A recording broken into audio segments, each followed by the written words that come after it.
So the number one thing in this new virtual selling or virtual buying environment from a buyer's perspective that was going to influence their purchase decision most was leading a thorough discovery of my concerns, wants, and needs.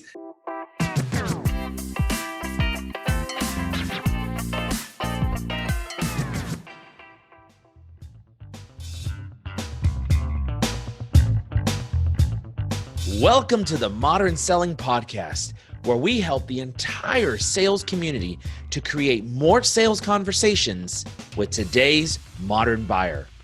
This includes anyone from entrepreneurs and business owners to sales reps and sales leaders. Each episode, you will hear from sales leaders, practitioners, and influencers to help you find, engage, connect, and nurture your relationships with your buyers. I'm Mario Martinez Jr., your host, and you're now listening to the Modern Selling Podcast. This podcast is brought to you by Postal.io, a sales and marketing engagement platform that generates leads, increases sales, and improves customer retention. Learn how you can integrate direct mail and gifting into your existing sales strategy by visiting Postal.io. Ladies and gentlemen, welcome to this episode of the Modern Selling Podcast, and I'm with the man, the myth, and the legend himself, co-author of Virtual Selling, How to Build Relationships, Differentiate, and Win Sales Remotely, Andy Springer, Chief Client Officer of the Rain Group. Welcome to the show, my man. Thank you very much, Mario. Awesome to be here. Great intro as well. I really like that. Nice energy.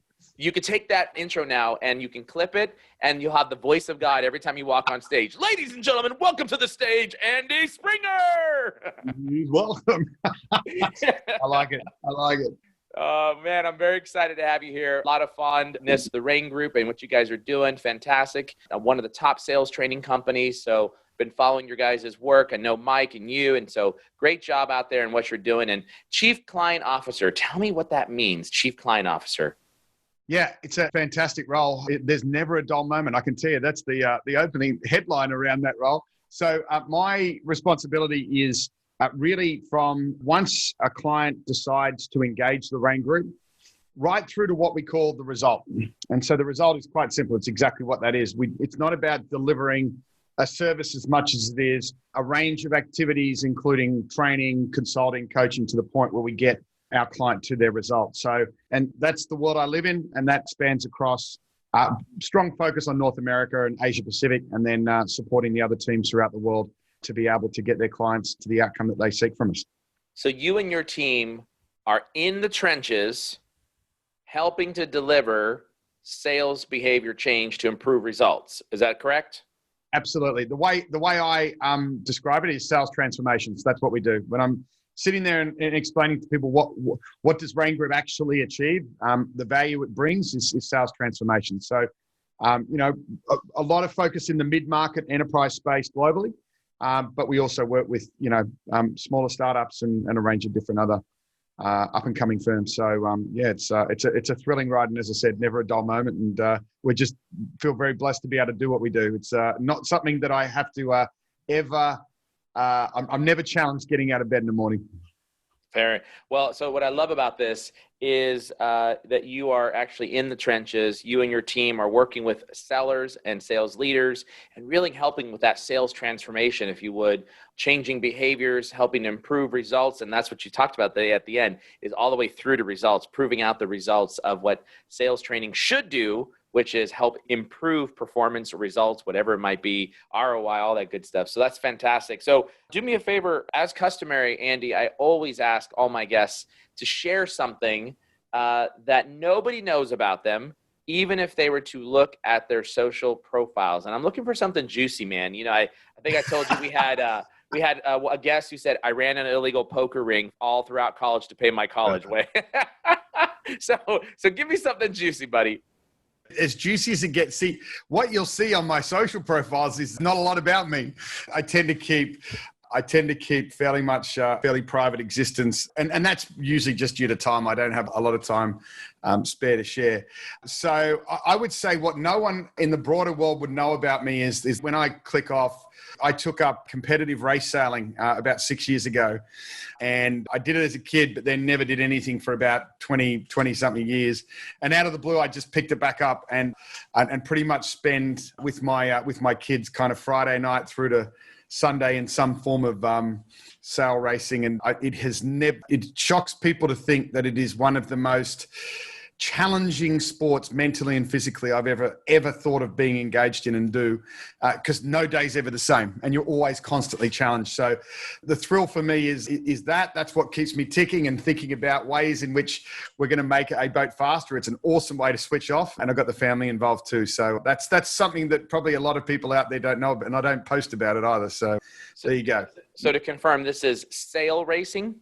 Yeah, like sailing boats, like yachts, like racing. Yeah. No wonder why you said no day is ever the same, because you don't know what the wind and the waves are going to bring. Everything it's different every day, every time you go out.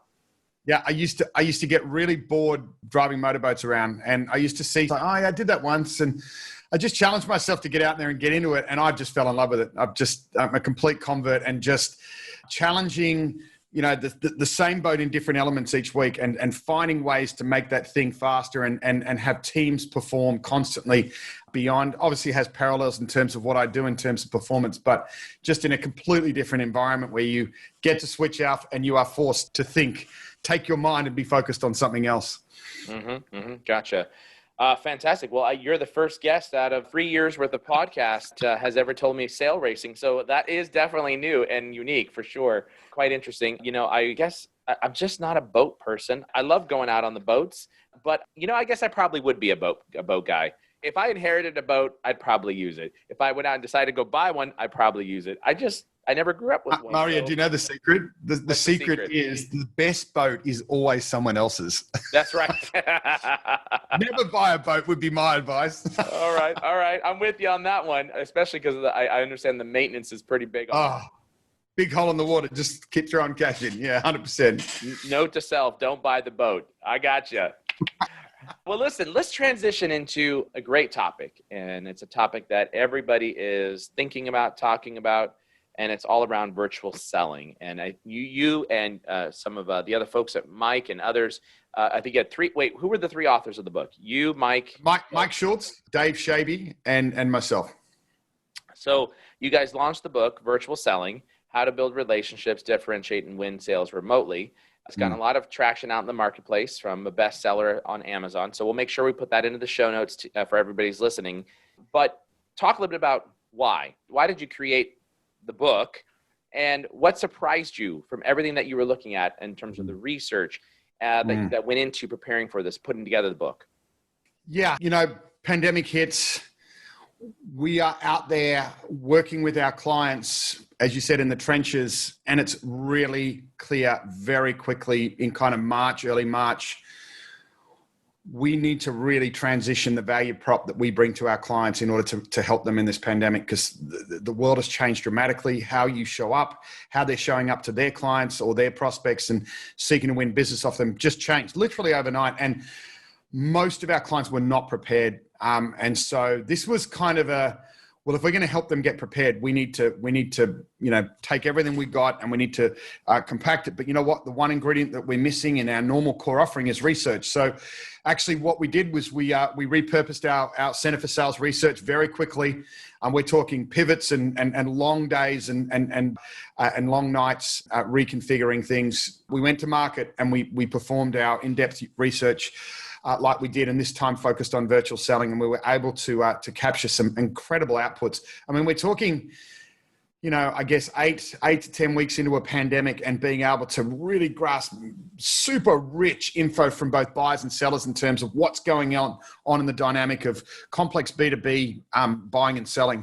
Right. And then obviously we compiled that into the virtual selling report, which then was the foundation for the book. And I think the book was, hey, we know what to do here. We know how to help not just our clients, but others that we don't know.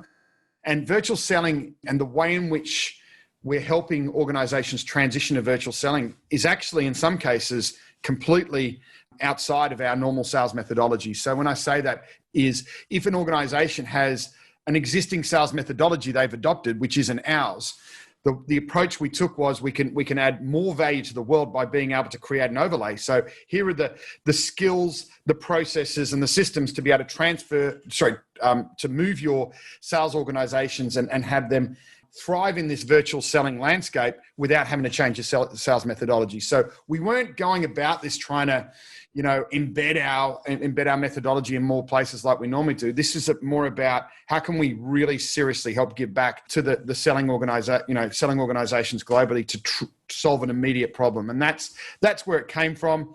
I think I'm not surprised by the response, but the purpose was never to sell a lot of books. It was really just to build a solution that a lot of people could leverage to make the transition successfully. I think from the research, I gotta share with you. I got the initial feedback, and we hadn't done the kind of pulling it apart and kind of making sense of it. But I picked the one thing out which really stood out, and the bulk of responses were saying, and it was the buyer response, and it was the number one response that they shared in terms of the challenges that they're having, and I think what it's termed as in the research is leading a thorough discovery of my concerns, wants, and needs. Right, and I remember just sitting there staring at the screen, going, "Is this true? And is this the number one thing that buyers have said is going to have the highest influence on their purchasing decision right now?" Because if you look at other research that we've done, it's there, but it's not featuring as strongly as it did in this virtual selling research. And so I was pretty shocked by that. And then I guess the next thing was... Andy, can you repeat, what did they say again was the number one thing? So the number one thing in this new virtual selling or virtual buying environment from a buyer's perspective that was going to influence their purchase decision most was leading a thorough discovery of my concerns, wants, and needs. Now, it wasn't in the top 10. It was the number one. And as I said, I just sat there when the initial data came through, and I was like, whoa. And I tell you why I was whoa. Before the pandemic, I spent a lot of time last year in observational research and observing and building a research view with data and observations in field around how disconnected a lot of large selling organizations were from their customer these days. And so I'd actually formed a view, I'd formed almost a hypothesis that we were building out data around to say that actually one of the things that a lot of selling organizations need to do right now is actually go back and spend more time in discovery and constant needs discovery if you're in account development, making sure you have your finger on the pulse with the ever-changing needs of your clients, and never assume anything, always ask. Then, fast forward kind of 6 months from that in a pandemic, and we've got raw data, live data that's just come out of this research, and it's saying the number one thing when I'm buying virtually right now in a pandemic is you need to lead a thorough discovery of my concerns, wants, and needs if you're a seller who's selling to me virtually. And so that was quite profound. And then when you look at the data and you look at, well, that's the thing that's going to, influence a buyer's decision the most. And then we looked at seller effectiveness in that. So in the virtual selling environment, how do buyers perceive sellers are turning up and doing a thorough discovery of their concerns, wants, and needs? And the 71% of buyers said the thing that will most influence is the thorough discovery, and only 26% of sellers were seen to be able to do effective needs discoveries in a virtual selling environment. 26% in terms of seller effectiveness in being able to do that. And so when I started seeing that data, and it correlated to the view I was already forming pre-pandemic from a lot of observational, time in the saddle, observing lots of selling organizations and sellers in the field, I was like, right, wow. I mean, this is amazing. This all correlates. This is what I'm seeing. Right. And so that was a big surprise. I felt a little bit validated internally. I said, hey, I've been talking about this. And it was something that really creates a strong foundation for us to be able to, say this is where we need to initially focus to be able to help sellers show up really well in this new normal. Do you think, though, that this particular requirement that buyers identified through your research during the pandemic that leading a thorough and successful discovery of my needs, wants, and what was the other one? Concerns, wants, and needs. Concerns, wants, and needs. There we go. Do you think that that's different, though, than what buyers wanted prior to the pandemic? I would have said they always wanted it, right? And you and I both know as selling professionals, that's kind of a ticket to the dance. It's I don't even think it's even an entry point these days. Like, if that isn't, remember, consultative selling has been around since the early 70s, right? So right. 50 years it's been here, right? Yeah. But think about it when you think about how advanced, and how complex buying structures are these days, and how complex some people position and try and, they sell in a complex manner. Actually, at the fundamental, at the very simple grassroots of this is, hey, you know what? Just figure out what I want, figure out what my concerns are, and figure out my needs. That it shouldn't rate as highly. I think that's the surprise. It shouldn't rate as highly now. It should be there, but it's what we would call a hygiene factor. You and I would call a hygiene factor. Like, it's just accepted, Exactly. But it's called out. It's stressed. It's number one. It was the thing that most buyers spoke about in the buying in a virtual space during a pandemic. I was like, wow, that's like, okay, wow, that was really, really surprising.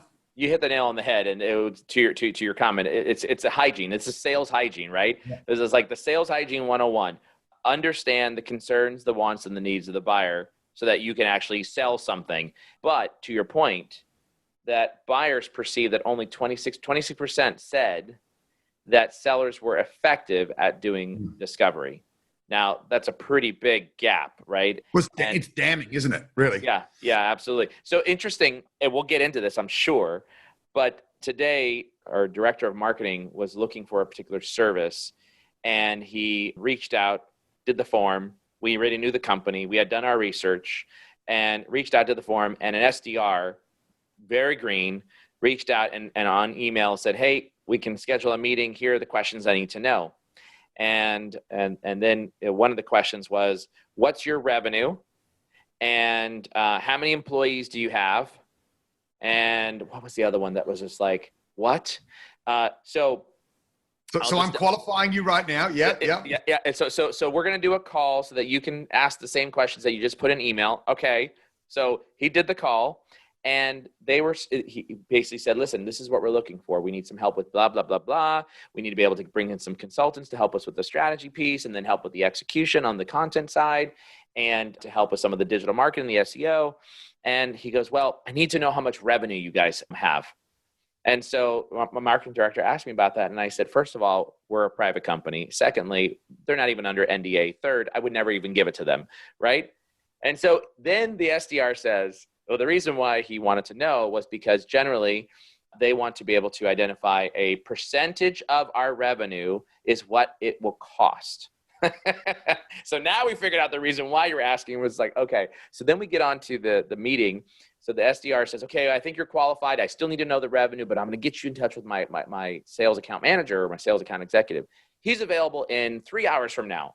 So my marketing says, okay, sounds good. So we get on the phone with the sales director or the sales account executive, and the sales account executive says, okay. And my marketing said, hey, would you join this call with me? Because I don't have a lot of the details. So sure. So I get on the call, and the first 10 minutes, here's how it goes, Andy. First 10 minutes of the call, the sales rep says, so do me a favor, tell me a little bit about your company and how many employees do you have? How much revenue do you have? And what do you do? And who are some of your competitors? Now, I accidentally put into the Zoom chat, OMG, he could have found all the answers to these questions except for revenue just by looking at our website or looking at our profile. Like, why am I here? This is ridiculous. So anyway, so to your point about just general hygiene, our young sales professionals today don't have that capability set yet. And this is super important. This is probably why buyers look at this saying, hey, you're not doing an effective discovery. Like, I walked away from that meeting. I took off the video, put it on mute. I took a call from legal, and I was like, I can be gone for 15 minutes because it was a waste of my time talking about who we are, what we do, and what we believe in, what's our philosophy, what services do we offer, all that stuff. And that was a totally ineffective discovery until we got to the point of, okay, what's the problem? What's the pain?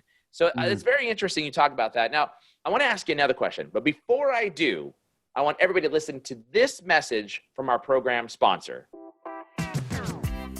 This podcast is brought to you by Postal.io, a sales and marketing engagement platform that generates leads, increases sales, and improves customer retention. Postal allows you to automate and personalize your offline outreach to both existing customers and new prospects at scale.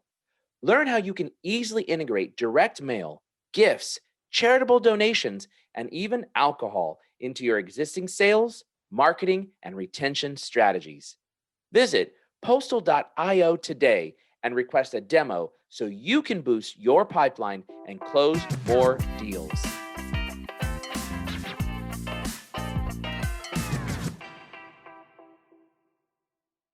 All right, right before that break, I was going to ask you a question. Here we go. You talk about there's one big thing that every seller should do that for the most part sellers don't do, focusing just on virtual. Is it related to this discovery piece, or what is that? Well, I think, to the point we've already made, I think needs discovery is something you need to be hyper aware of as a seller in the virtual selling environment. But I wouldn't say it's the number one thing. I think what we're seeing is the number one thing. Look, there's a couple of factors that I don't want to negate here. I think a building to that one thing would also take into account, needs discovery. Some of the key challenges that sellers have explained that they're facing, which is, building relationships virtually, was a big one that stands out in terms of what sellers really want content and, they want knowledge and skills development around, because they realized, hey, it is really different, isn't it? This 2D world versus when I could read someone's body language, or we had these casual moments. We were walking down to the conference room, or when we were walking to get a coffee before we were going to meet formally, all of those casual moments have gone. And so actually a lot of sellers are like, how do I build? Because typically what they do, they get on the Zoom and then, there's not those necessary, those, as I said, those casual moments to build rapport. It actually seems forced to do a kind of rapport build at the beginning of a virtual, unless it's really deliberate.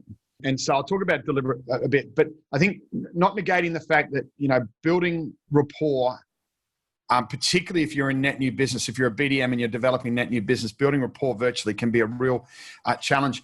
But what we're seeing is a significant difference in the effectiveness of virtual selling conversations between those who can engage and collaborate as sellers versus those who can't. And I think you'd liken it to, and we talk about this, there's quite a few things in the book we talk about in terms of engagement. We talk about the engagement threshold, and that there is a level of engagement that you can realize in your virtual selling conversations that also can diminish throughout. We've got this thing called the 30+3 rule, where, for 30 seconds every 3 minutes, you introduce something new that re-energizes, that drives new engagement in the conversation. Otherwise, you're going to lose people.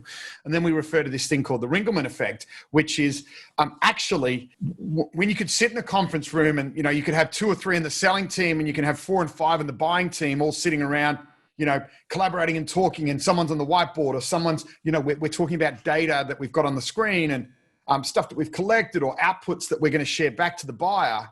You move that into the virtual world. Actually, what we've seen is the more people you add to a virtual selling conversation, the greater the chance for disengagement and people to hide. And the Ringelmann Effect actually born out of, if you think of the study that they did in tug of war, right? What they found was if you had 5 on either side pulling the tug of war, but then you add different, you add new people to each side, it actually didn't necessarily change the result in terms of who won. Because what they found is the more people you added to each of the team, the greater the opportunity for others who are in the existing team to do less. And so the same principle applies in our virtual meetings. The more people you add to your virtual meetings, the higher the chance you have of disengagement and people hiding. So actually, in some cases, you may need to think as a seller to reduce the volume of people in your meetings, and maybe even reduce the time that you spend in those meetings and do more of them with less people in the actual meeting. So instead of running a meeting with 10 of your buyers in a meeting, it might be running two or three meetings with three, four or five, and you'll get much greater cut through, right? Particularly if you're doing needs discovery. You'd never do a needs discovery with 8 buyers on a call. You just simply will not get everything you need. But if you spent the time to do more methodically, to maybe be able to split that up and have 2 or 3 buyers on each call and do a few more of them, maybe instead of an hour, do 30 minutes each, you'll get a much better result. So engagement is a key one, and then collaboration. And then people turning up thinking, putting a whiteboard or 30 slides in a 2-dimensional environment and delivering it virtually like you would face-to-face is going to actually yield you a better result. It's not going to yield you any other result than failure. You've got to think differently as a seller in terms of turning up and how you show up in this screen versus how you would have face-to-face. Those who are realizing that and actually thinking about, building relationships, how to drive engagement, and being deliberate about how to drive engagement, and particular and well designed around that, as well as those who are figuring out ways to virtually collaborate, are starting to win really well. And guess what? There is observations that we're seeing in selling organizations right now, Mario, that top performers are not always the top performers. The face-to-face top performers are not always the top performers in virtual selling. Different people, different sellers are starting to show up really well and in a different way because of how the approach they've taken to virtual selling. So fascinating study. I could talk all day, obviously, about it. So that's interesting. So it sounds like what you're saying is potentially have more meetings with fewer people. When I hear that, I instantly think, wait, isn't that going to make my sales cycle potentially longer? Potentially, but as I said, I would shrink the time. We talk about, in our productivity series, we talk about time sprints. And I think, I'm likening it to meeting sprints is being, really targeted and very prescriptive in terms of the information and the outcomes that you're wanting to get from these meetings. Make sure that, and what we're finding is attention span in virtual, max attention span on one particular topic is 20 minutes. It's max, right? So if we think about, we also study virtual learning, right? So 20 minutes is kind of single topic, 20 minutes. That's a lot of focus time. And also there's studies coming out at the moment that says that the brain actually should be relieved visually. So relieve itself from being visually locked into a screen for anything longer than 20 minutes. Sorry to all the kids out there that do things that do those things for hours.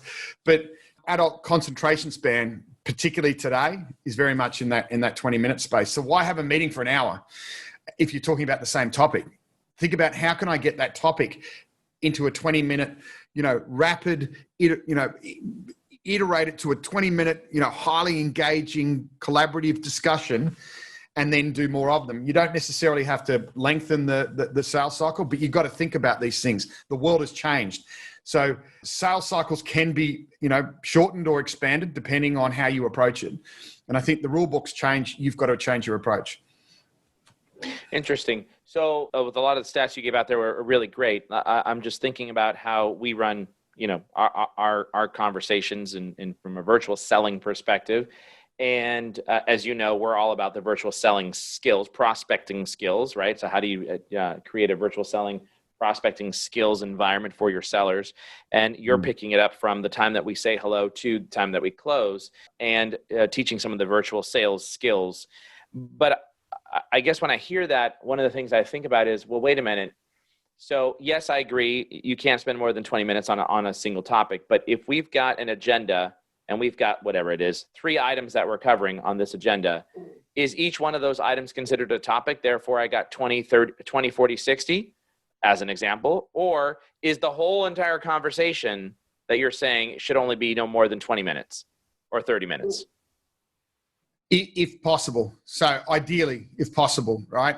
So, and picking the main topic point to cover that's going to create or give you the greatest opportunity to advance the sale at each touch point. And then thinking in terms of the other mediums you have as well, and how you're utilizing, if it's appropriate, how you're utilizing text, how you're utilizing email, how you're utilizing all your different communications methods to vary things up and engage. Some of our clients immediately set up WhatsApp groups with their their buyer seller groups, depending on the complexity of the project. They set up Slack groups. They think of different ways to connect and engage rather than just have people locked in virtual meetings. Couple of the telling points when we do pre-engagement studies on large client organizations that my team work with.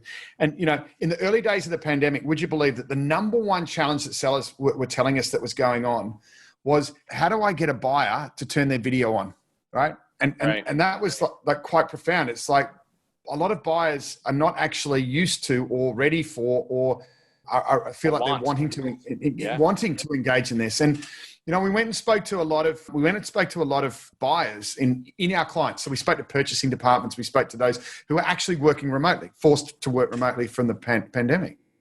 And it was interesting because a lot of the feedback that we got from that was, well, I'm just not ready to turn my video on. Like, I'm in my pajamas still, or my hair's not good, or you know what? You're actually coming into my home.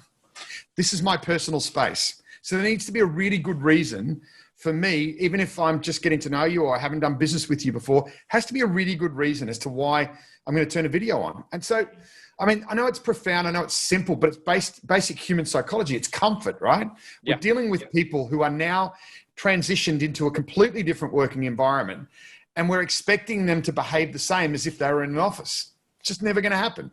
So those sellers who are actually approaching this differently and thinking about this every step of the way in a really deliberate manner are thriving, absolutely thriving. But you need to be deliberate. So all of you can't see me, but we use Zoom exclusively, Andy. And Andy and I are looking at each other right now.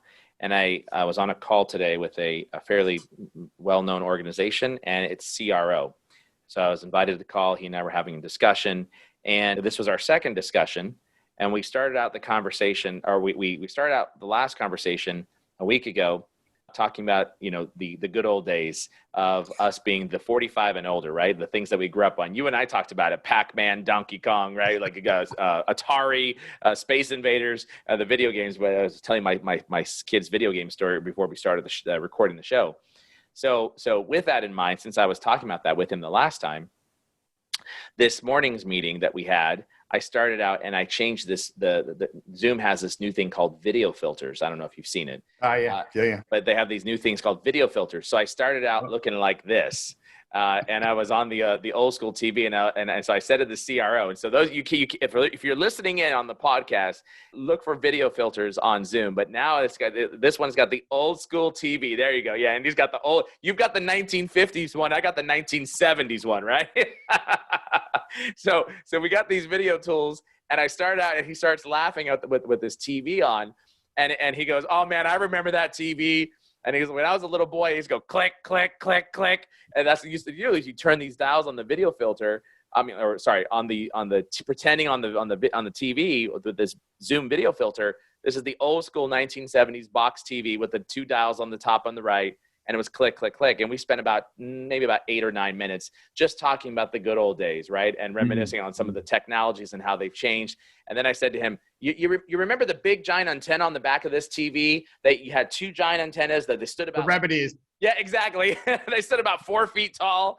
And he goes, "Oh my God, yeah, you used to walk up to it as a kid and just smash it down and try to make it go all the way down." So this is the funny part about, virtual selling. This is just a small thing. And that's one of the things I love about Zoom, actually, is that Zoom's really innovative in helping to really bridge that gap. But I absolutely, as of this week alone, was on 2 executive level calls with a pharmaceutical distribution company, extremely well-known one, where the executives on the first call, guess what? They did not turn on their video. We were the only ones on video. And then on this one, they were back on. 2 of the 3 turned on their video. So to your point, buyers got to get warmed up, right? You got to get warmed up to be able to do that. And you also need to look for those creative ways to engage with people. We call it in our training, Andy, the big fish on the wall. Remember the old days we walked into someone's office, the first thing we were trained to look at is for the picture, right? The fish on the wall, the picture with their family. You're a fisher, huh? You like football. You like baseball. Exactly. Oh, where was that picture taken at? Well, that was a big fish. What'd you catch, right? So that's what we're always looking for, is how to create that big fish on the wall in terms of relationships. And you're right, buyers aren't always going to turn on their video, and that's okay. But let me ask you this question. Should sellers always have their video on if buyers are not? So once again, I think, I always take a buyer-centric approach to these things. And I think, and obviously think in terms of human psychology. How do humans think? How do they interact? How do they relate? And typically, to answer your question straight up, yes, I think sellers and if you're engaged with any of our selling team, no matter what, they have their video on, and that seek to set the example and encourage others to be comfortable with that. So comfort zone's a big factor. So what we saw was, just give you a quick tip. What we saw with one of our clients in the early days. When I say early days of the pandemic. Big question, came lots of sellers, and it wasn't just their client organization, but where we started out hearing, hey, how do I get buyers to turn video on, right? And so we said, well, what are you doing at the moment? And they said, well, nothing. We're just turning up and expecting them to have the video on. We send them a link, right? They clicked, but they're turning their video off. They're not joining a meeting with a video on. I said, well, that's just kind of teleconference selling. We should just think about teleconference selling. Why? It's a dimension. It's one dimension of contact. The minute you introduce video, it's two dimensions, right? You can see. Yeah. You can see in the two dimensions what's going on. You get more of it. Your senses are aware in terms of more, and you're able to anticipate and see and sense more. 3D, we get to see the full round image of and the other dimensions that we may have missed when we're face to face. So each has their play. Now with video, what we did was we started doing some A/B tests. Well, A was, hey, just keep doing what you're doing. B was, let's change up and see if we can change the comfort zone of the buyer before they attend. So what we did was we got them to write a small paragraph in the email invite where they shared the agenda as to why it was going to be important that everyone was on video. And what we found was that the change of, I think it was something like early 40% were turning up with video. So about 60% were. Over a period of about a week and a half of refining that text and testing that text on various buyers they got it up into the early 90s. So a massive shift. And what it was doing, and we put, as I said, some psychology behind that to find the comfort zone of the buyer, to be able and willing and prepared to turn the video on, and it had a transformative effect. So I think simply preparing, put yourself in the shoes of the buyer, making them comfortable and give clear reason as to why video should be part of this conversation is critically important. Something small can create a massive difference in that case. What were the words that you used? I can share them. I can share them with you. There are words specific for that client that I'm not going to share, but in general terms, it was the reason. The reason why we're going to have video on is we're going to share and collaborate on these particular points that you've raised as being critical. And the reason why, if we were only to do this on a call, here are some reasons in terms of that. So it's just building a little case as to why video is important. And when people see it, actually what I think is the most important thing here is they were prepared to turn up and be on video, because buyers are telling us that they're not always just ready. So yeah. Take that as the point from it, that just make them prepared, make them feel comfortable, and give them reason as to why video should be on. And you'll get those two dimensions. And that's why I actually believe that virtual selling doesn't start until you've got those two dimensions. Yeah, interesting. So one of the things that we did here at Vengreso is we had our sellers add on a question on their meeting links. So whenever we engage with a buyer, we always give them 3 dates and times that were available. And then we say, if those 3 dates and times don't work, in order to avoid email scheduling volleyball, I've included my link here that would allow us to be able to easily schedule. So go ahead and click on that if these 3 dates and times don't work. And I'm of the old school mindset, right? If you're selling to a buyer that's 45 and older, hey, you got to work for that appointment. You don't just send me a meeting link and say, go ahead and book it. Like, what? Who are you? Right? As you're selling to an executive, right? So I'm of the old school mindset. So all of our training is always, 3 dates and times, and then the words. Alternatively, if that doesn't work, I've attached my meeting link to avoid email scheduling volleyball. Now, on that meeting link, the very final question for our sellers is, please confirm that you have access to video, because we will have video turned on through Zoom.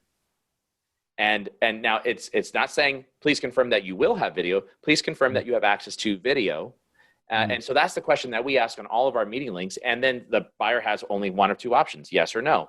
And generally, of course, like 99% of them come in with yes. So the expectation coming in, to your point, coming into the meeting is video is going to be on. And namely, because we teach video selling with video skills, we obviously need to showcase the skills training on how to use video in order to be able to attract your target buyer from a prospecting standpoint. So that's one specific use cases. And that's very unique to Vengreso. Enforce your approach.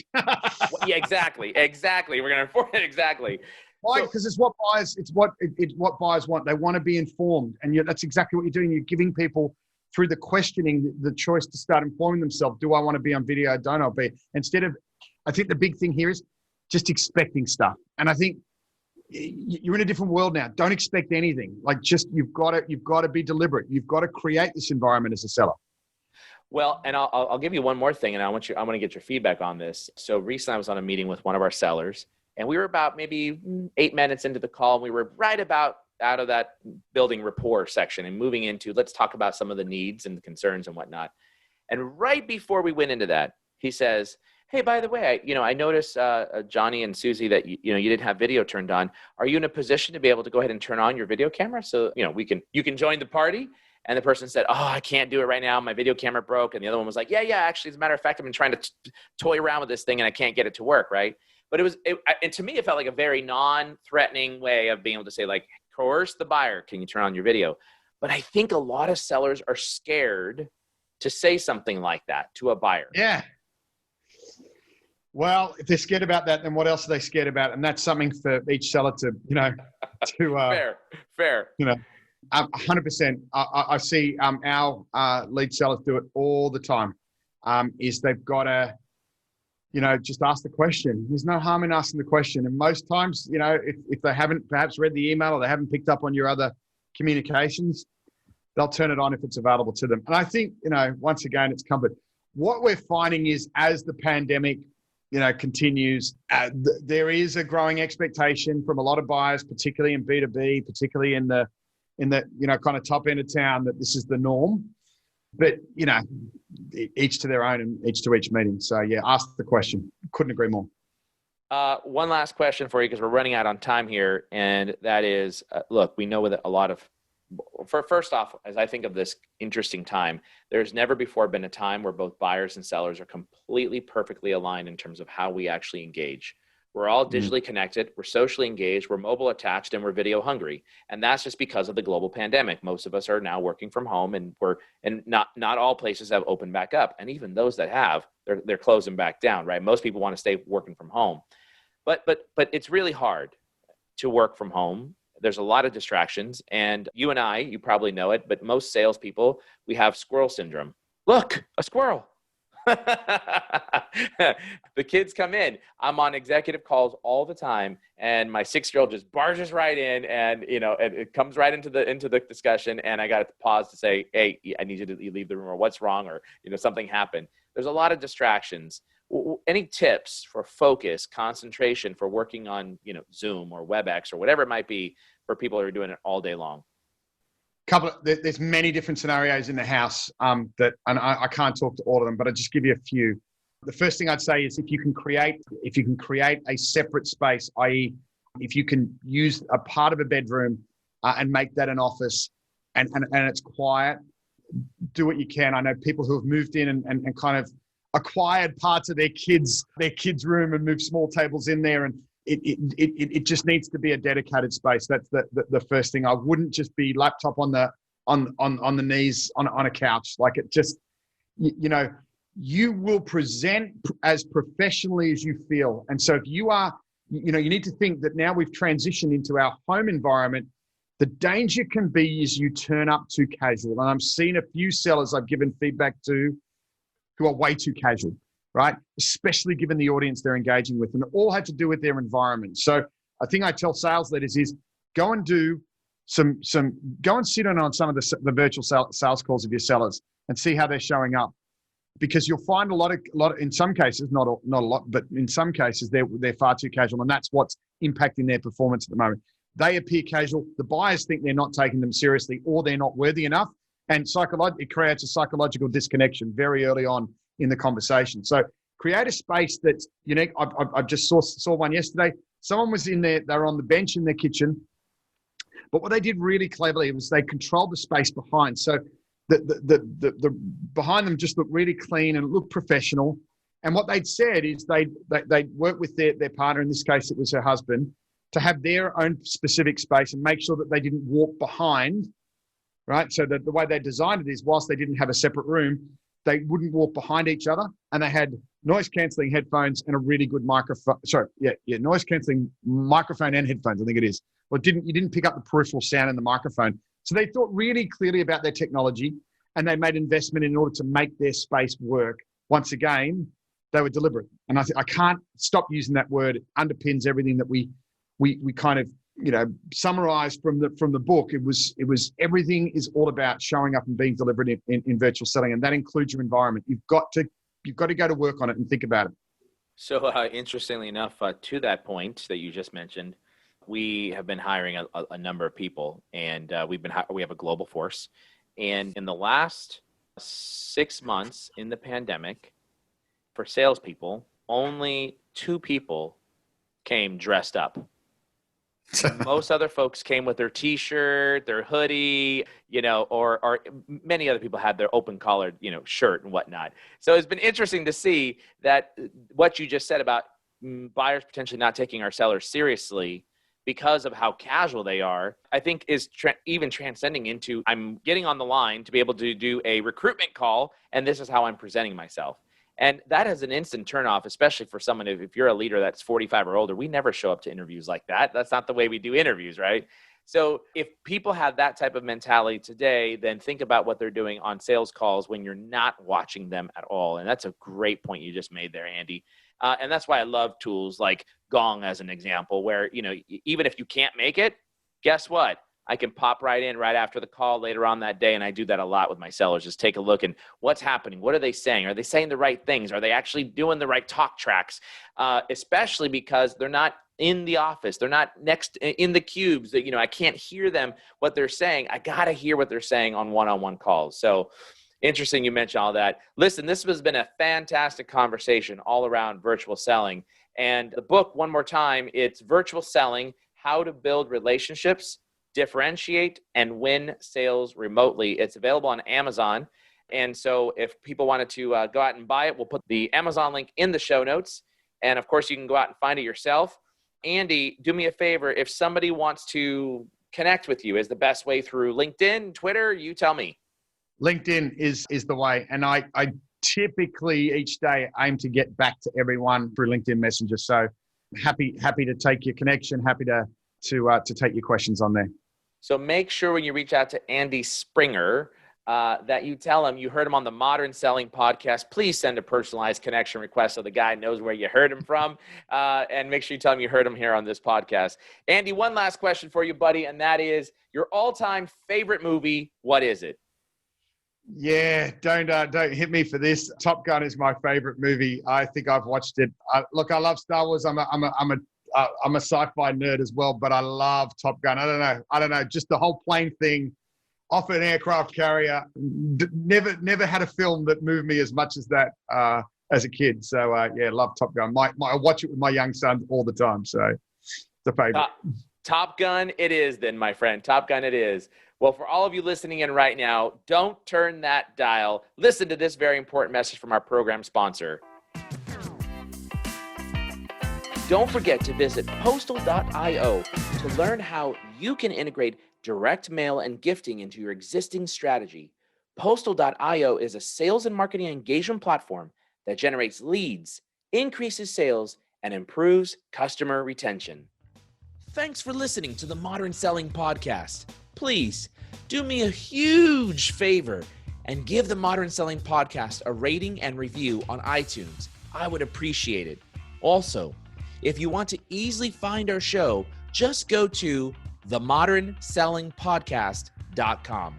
Hey, since you'll be on our site, be sure to check out our Modern Marketing Engine podcast hosted by my co-founder and CMO, Bernie Borges.